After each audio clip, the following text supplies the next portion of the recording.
Hello friends, today's we are live now and we are learn about class 10th राजनीतिक विज्ञान chapter number 1 सत्ता के समझदारी का नोट्स करेंगे। अगर आप हमारे चैनल पर नए हो सब्सक्राइब कर लेना और वीडियो को लाइक कर लेना। बेल्जियम और श्रीलंका।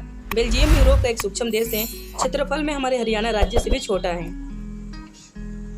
मतलब बेल्जियम जो है यूरोप का एक छोटा सा देश है और क्षेत्रफल में हरियाणा राज्य से भी छोटा है। दूसरा पॉइंट है इसकी सीमा नीदरलैंड, यूक्रेन एवं जर्मनी से लगी है। इसकी आबादी 1 करोड़ से अधिक है, अर्थात हरियाणा की आबादी से लगभग आधी। थर्ड पॉइंट है देश की कुल आबादी का 59% अंश फ्लेमिश इलाके में रहते हैं और डच भाषा बोलते हैं। देश की कुल आबादी के 59% जो लोग हैं फ्लेमिश इलाके में रहते हैं और डच भाषा बोलते हैं। 40% लोग बेलोनिया क्षेत्र में निवास करते हैं और फ्रेंच भाषा बोलते हैं। 40% जो लोग हैं बेलोनिया क्षेत्र में रहते हैं और डच भाषा बोलते हैं। सिर्फ 1% आबादी जर्मनी बोलती है। राजधानी ब्रुसेल्स के 80% लोग फ्रेंच बोलते हैं और 20% लोग डच बोलते हैं। मतलब जो जर्मनी में 1% लोग हैं वो जर्मन बोलते हैं और राजधानी ब्रुसेल्स में 80% लोग फ्रेंच बोलते हैं और 20% लोग डच बोलते हैं। श्रीलंका एक द्वीपीय देश है जो तमिलनाडु के दक्षिणी तट से कुछ किलोमीटर की दूरी पर स्थित है। इसकी आबादी लगभग 2 करोड़ है, यानी हरियाणा के समान है। मतलब श्रीलंका जो है एक द्वीपीय देश है और वो तमिलनाडु के दक्षिणी तट से कुछ किलोमीटर दूर पर स्थित है और इसकी आबादी 2 करोड़ है, हरियाणा के समान है। श्रीलंका की आबादी में कई जाति या वर्ग के लोग हैं। सबसे मुख्य सामाजिक समूह सिन्हलिया का है, जिनकी जनसंख्या कुल जनसंख्या के 74% है। मतलब श्रीलंका में जो है जाति और वर्ग के लोग हैं और सबसे मुख्य जो सामाजिक समूह है वो है सिन्हलिया, जिनकी जनसंख्या 74% है। दूसरे नंबर पर तमिलनाडु आता है, जिनकी जनसंख्या कुल जनसंख्या में 18% है। अब आता है हमारा श्रीलंका में बहुसंख्यवाद। फर्स्ट पॉइंट, सन 1948 श्रीलंका स्वतंत्र राष्ट्र बना। इनके लिए समुदाय के नेता ने अपने बहुसंख्य की ताकत प्रशासन पर अपना प्रभुत्व जमाना चाहा।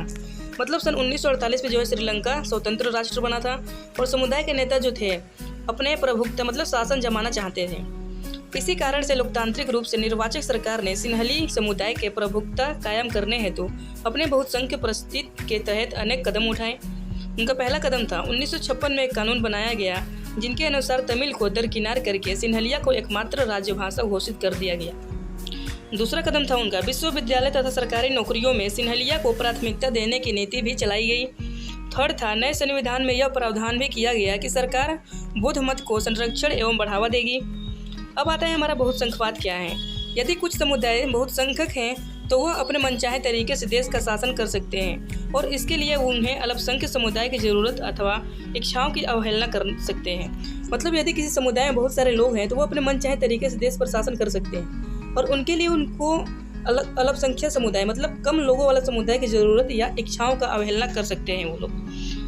अब आता है हमारा गृह युद्ध क्या है। किसी देश में सरकार विरोधी समूह की हिंसक लड़ाई ऐसा रूप ले ले कि वह युद्ध सा लगे तो उसे गृह युद्ध कहते हैं। मतलब किसी देश में अगर कोई विरोधी समूह की हिंसक लड़ाई हो रही है और वह युद्ध से लग रही है तो उसे हम गृह युद्ध कह सकते हैं। अब आता है हमारा बेल्जियम की समझदारी।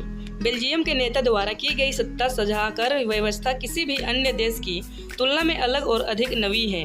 क्षेत्रीय मतभेदों और सांस्कृतिक विविधताओं के अस्तित्व को पहचानने के लिए उन्होंने 1970 में 1993 के बीच 4 बार अपना संविधान में संशोधन किया। संशोधन क्या था? बेल्जियम के मॉडल की कुछ प्रमुख बातें निम्नलिखित हैं। संविधान में कहा गया कि केंद्र सरकार में डच और फ्रेंच भाषा मंत्रियों की संख्या बराबर होगी। कोई भी समुदाय एक तरफा निर्णय नहीं ले सकता। सेकंड था राज्य सरकार केंद्र सरकार के अधीन नहीं होगा। थर्ड था राजधानी ब्रुसेल्स में एक अलग सरकार है जहां दोनों समुदायों के सामान्य प्रतिनिधित्व है। फोर्थ था तीसरे तरह से सरकार सामुदायिक सरकार एक भाषा समुदाय से संबंधित लोग द्वारा चुनी जाती है। डच, फ्रेंच और जर्मन बोलने वाले चाहे वो कहीं भी रहते हो। यह सरकार संस्कृति, शैक्षिक और भाषा संबंधित मुद्दों पर निर्णय ले सकती है। अब आता है हमारा सत्ता की समझदारी क्यों जरूरी है। सत्ता का बंटवारा अच्छा है क्योंकि यह सामाजिक समुदाय के बीच संघर्ष की संभावनाओं को कम करने में मदद करता है। मतलब जो है ये सत्ता का बंटवारा जरूरी है क्योंकि सामाजिक समुदाय के बीच जो है संघर्ष होता है उसको कम करने में यह मदद करती है। सेकंड बोल सकते हैं सत्ता का बंटवारा लोकतंत्र की आत्मा है। एक लोकतांत्रिक शासन में इसके अभ्यास से प्रभाव लोगों के साथ सत्ता साझा करना शामिल है और जिन्हें इसके प्रभावों के साथ रहना पड़ता है। अब आता है हमारा सत्ता की समझदारी के रूप। आधुनिक लोकतांत्रिक में सत्ता का बंटवारा की व्यवस्था कई रूप से ले सकती है। सत्ता का शैक्षिक वितरण। सरकार के विभिन्न अंगों जैसे विधायिका, कार्यपालिका और न्यायपालिका के बीच सत्ता का बंटवारा होता है।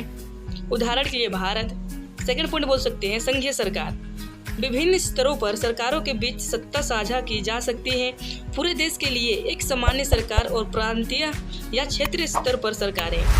उदाहरण के लिए यूएसए। थर्ड है, शक्ति को विभिन्न सामाजिक समूह जैसे कि धार्मिक और भाषाई समूहों के बीच भी साझा किया जा सकता है। उदाहरण के लिए बेल्जियम में सामुदायिक सरकार। फोर्थ है, सत्ता के बंटवारे की व्यवस्था को राजनीतिक दलों, दबाव समूहों और आंदोलन द्वारा सत्ता में बैठे लोगों को नियंत्रित या प्रभावित करने के तरीके से भी देखा जा सकता है।